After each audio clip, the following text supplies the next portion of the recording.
प्रधानमंत्री नरेंद्र मोदी बिहार के दौरे पर आ रहे हैं और ऑपरेशन सिंदूर के बाद ये पहला मौका होगा जब पीएम मोदी बिहार के दौरे पर आएंगे। हमारे साथ बीजेपी के प्रदेश अध्यक्ष दिलीप जायसवाल हैं, हम उनसे बात करेंगे। प्रधानमंत्री आ रहे हैं 2 दिन के दौरे पर और ऑपरेशन सिंदूर के बाद से ये पहला ऐसा मौका है जब वो पहुँचेंगे। ऑपरेशन सिंदूर को लागू किया जाएगा, एग्जीक्यूट किया जाएगा, वो भी बिहार ही था। क्या तैयारी चल रही है प्रदेश बीजेपी में?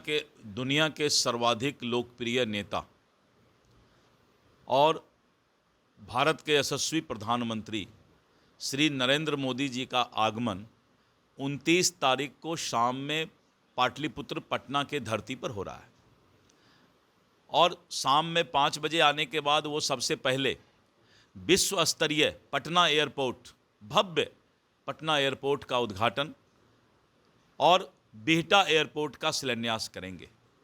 बिहार के लिए जब भी प्रधानमंत्री जी आते हैं सौगात लेकर आते हैं और इतना बड़ा सौगात वो देने का काम करेंगे।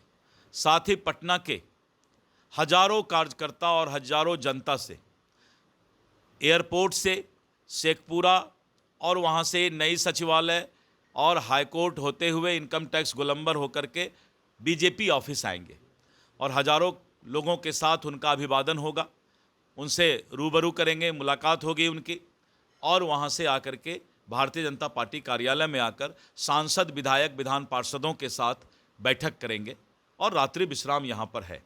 दूसरे दिन वो विक्रमगंज जाएंगे यहाँ से 9:30 बजे और 10 बजे वहाँ महती सभा को, जनसभा को संबोधित करेंगे और करीब 50,000 करोड़ से ज़्यादा का तोहफा 30 तारीख को प्रधानमंत्री जी बिहार को देंगे। ये एक बहुत बड़ा सौगात है प्रधानमंत्री जी का आना। और ऑपरेशन सिंदूर, आपको याद होगा कि जब पहलगाम में हिंदुस्तान के निर्दोष सैलानियों का निर्मम हत्या आतंकवादियों ने करने का काम किया और उसके बाद प्रधानमंत्री जी झंझारपुर, मिथिला के धरती बिहार आए थे और उन्होंने वहीं से कहा था कि हम आतंकवादी को ऐसा सज़ा देंगे, आतंकवादी पालने वाले को भी ऐसा सज़ा देंगे कि सपना में भी वो याद रखेगा। और उन्होंने एक ऑपरेशन सिंदूर और एयर स्ट्राइक का जो है योजना बनाया।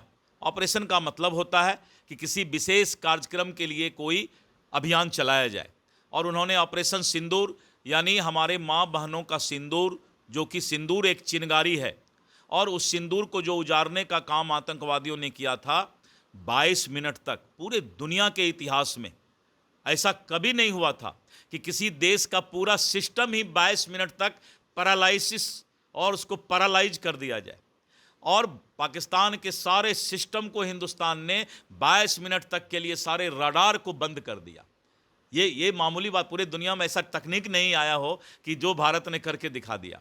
और 22 मिनट में 9 आतंकवादी ठिकानों को निस्नाबूद किया और करीब 96 आतंकवादियों को मौत का घाट उतारकर दूसरे दिन जनाजा निकलवाया। अर्थ ही कि पूरा दुनिया देखे कि नया भारत का क्या पहचान है।